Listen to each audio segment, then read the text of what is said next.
appelle le cœur de l'événement. On appelle ça la direction de course. C'est vraiment le lieu d'où tout est géré pendant cette fameuse épreuve mythique des 24 heures, ainsi que les autres compétitions.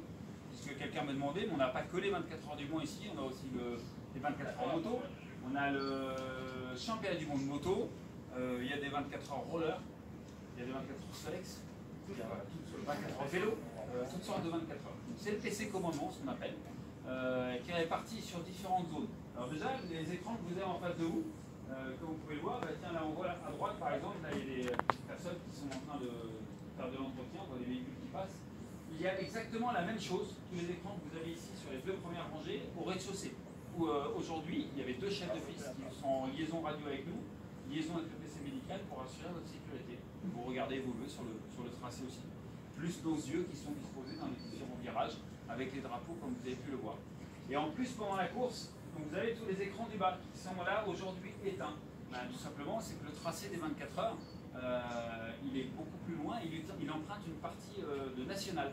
Ça veut dire qu'il passe ici devant les stands, c'est la ligne droite de départ et d'arrivée, ensuite on passe le Dunlop, et après le Dunlop, au lieu de tourner à droite, pour ceux qui ont roulé pour aller vers la virage de la Chapelle, on va tout droit, Est de la Forêt, Théâtre Rouge, et là on récupère la ligne droite des Nodières. Ça c'est une route ouverte, ça veut dire qu'on la prend pour venir travailler le matin, et on repart par la route ce soir. Elle est seulement mise en configuration pour l'événement. Et il se trouve que le circuit fait 13 km 700, c'est pour ça qu'il y a d'autres caméras qui sont installées pour l'épreuve, exclusivement. Des caméras qui sont installées pour l'épreuve exclusivement afin de voir les autres zones du circuit, mais tout au long de l'année on n'a pas le droit de regarder parce que c'est la route ouverte, donc c'est le respect de la vie privée, donc on n'a pas le droit de filmer sur une route nationale tout simplement, c'est pour ça que c'est pas allumé. Donc ça permet au directeur de course qui est installé ici même, là voilà, ça c'est la table du directeur de course avec le directeur adjoint ainsi que son assistante. Il a bien sûr plein de computers en plus qui sont installés devant lui. Et c'est lui qui va diriger les différents événements. Alors qu'est-ce qu'il peut y avoir comme événement? Déjà il peut y avoir des événements de neutralisation, ce qu'on appelle des slow zones. Il y en a qui ont regardé les 24 heures? Ouais. C'est-à-dire que maintenant quand il y a un incident, afin de permettre aux équipes d'intervention de pouvoir agir en toute sécurité, ils instaurent des slow zones. Les slow zones ça peut être 60 km/h, 80 ou 120. Donc ça c'est géré par les personnes qui sont assises tout en haut à gauche là-bas, là, juste devant moi, pour vous à droite. Et ils leur donnent l'ordre par exemple d'instaurer une slow zone et après ils sont en liaison avec les commissaires qui eux présentent les différentes informations. Et en plus lui avec ses computers, il peut envoyer des informations à toutes les voitures. C'est-à-dire que tous les pilotes ont un boîtier dans leur véhicule qui est relié avec le directeur. Et quand lui envoie l'info slow zone au commissaire, les pilotes aussi sont prévenus à bord de la voiture qu'il va y avoir une slow zone dans tel secteur, afin de se préparer à réduire leur vitesse pour assurer l'intervention. Donc ça peut être un premier point. Qu'est-ce qu'il peut agir aussi? Il peut agir par exemple et demander l'ordre d'un safety car. Le safety car, c'est les personnes qui sont ici en bas devant. Donc là, ça veut dire qu'il y a une intervention plus importante. On l'a vu encore malheureusement cette année, même aux essais. Ça veut dire qu'il y a un pilote qui a tapé et il faut changer 25, 30, 50 mètres de rail. Parce que dès qu'un rail est déformé, c'est dangereux après, si on retape dedans. Donc là, ils instaurent carrément des safety cars, ils neutralisent la course. Donc c'est les voitures de sécurité qu'on avait aujourd'hui avec les gyrophares.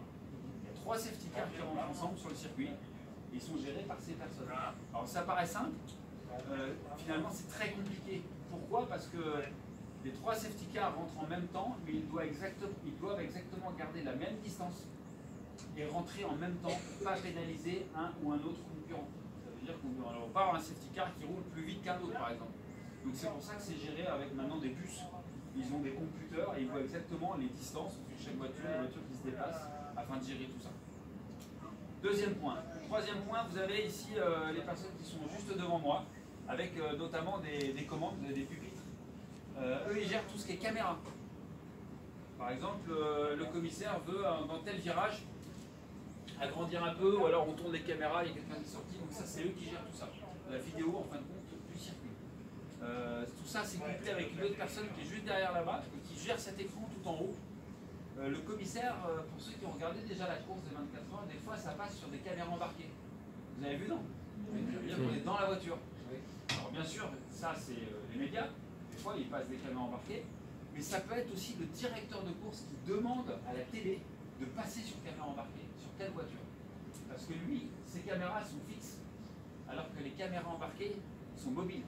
Et si par exemple deux voitures se suivent, il veut surveiller un pilote qui est devant une autre voiture, mais il va demander au VDA de passer dans telle caméra. Ça lui permet aussi de pouvoir visionner des images en évolution directe, en instant réel, d'un autre pilote qui pourrait peut-être, je sais pas, couper un peu la piste, tricher, des choses comme ça. Donc il a aussi cet outil à sa disposition.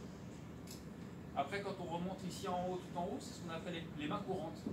N'importe quel événement des 24 heures, n'importe quelle action, événement qui soit passé est marqué, enregistré.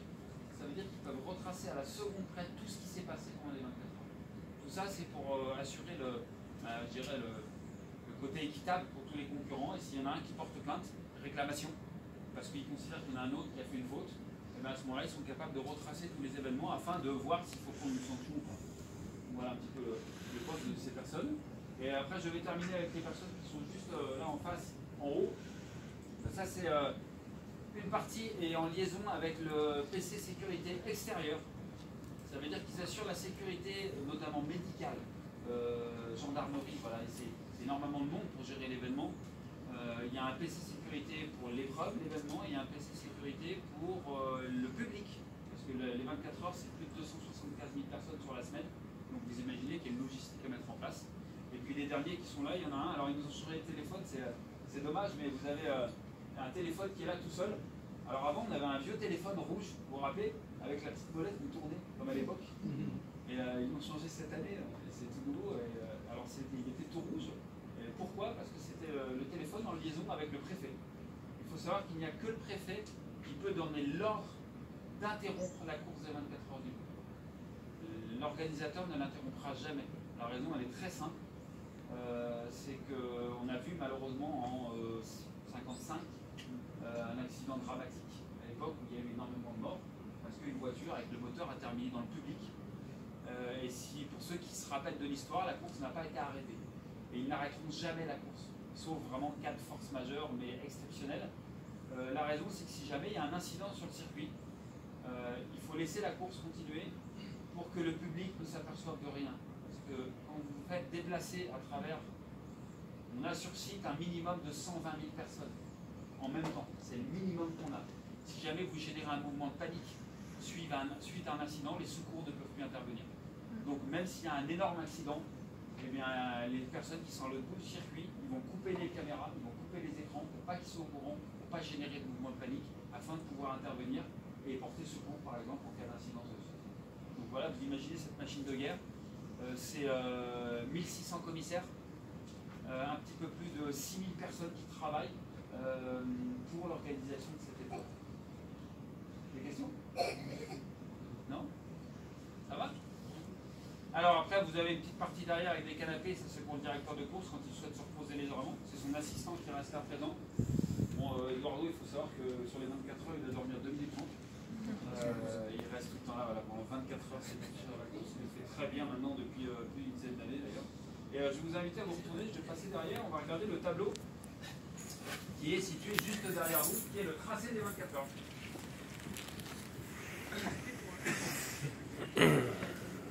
Petite zone de confort.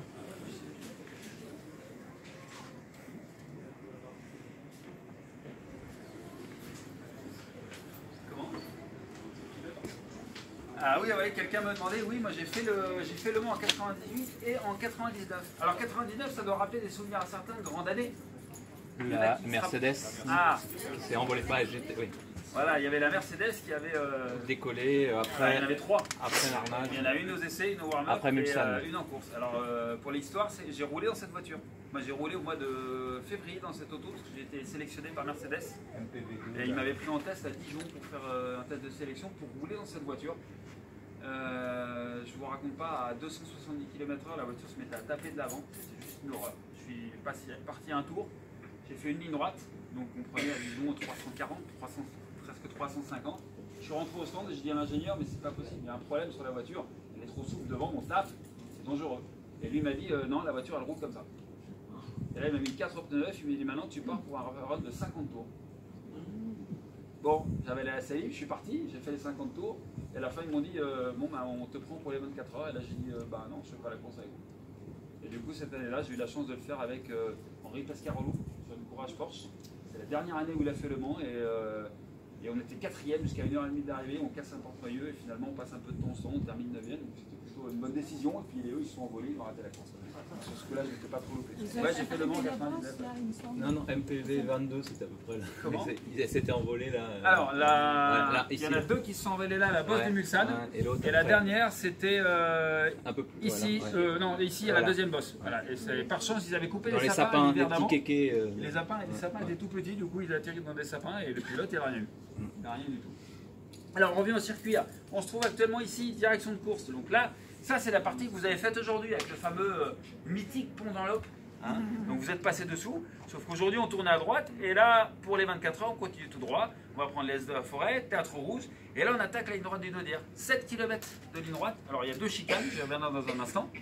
On arrive ensuite à Mulsanne, freinage de Mulsanne, on a encore de nouveau une très grande ligne droite qui nous ramène vers le virage d'Indianapolis, le virage d'Arnage qui est le plus long du circuit, qui se passe en première, et encore une autre ligne droite qui nous ramène vers cette section, donc c'est les S-Porsche, avec le Corvette Corner, et ensuite chicane Ford, virage du raccordement. Alors quelques anecdotes sur cette piste. Comment font la différence les pilotes? Comment ils font la différence? Déjà pour la voiture, parce qu'au 24 heures, si vous avez un moteur, vous ne l'avez pas. Donc quand on a un moteur, toutes les parties ligne droite, ça permet de faire les différences. Mais au-delà de ça, les pilotes les plus doués et qui arrivent à le mieux régler leur voiture peuvent faire une réelle différence ici dans les S-Porsche, parce que vous voyez, c'est un enchaînement de courbes ultra rapide.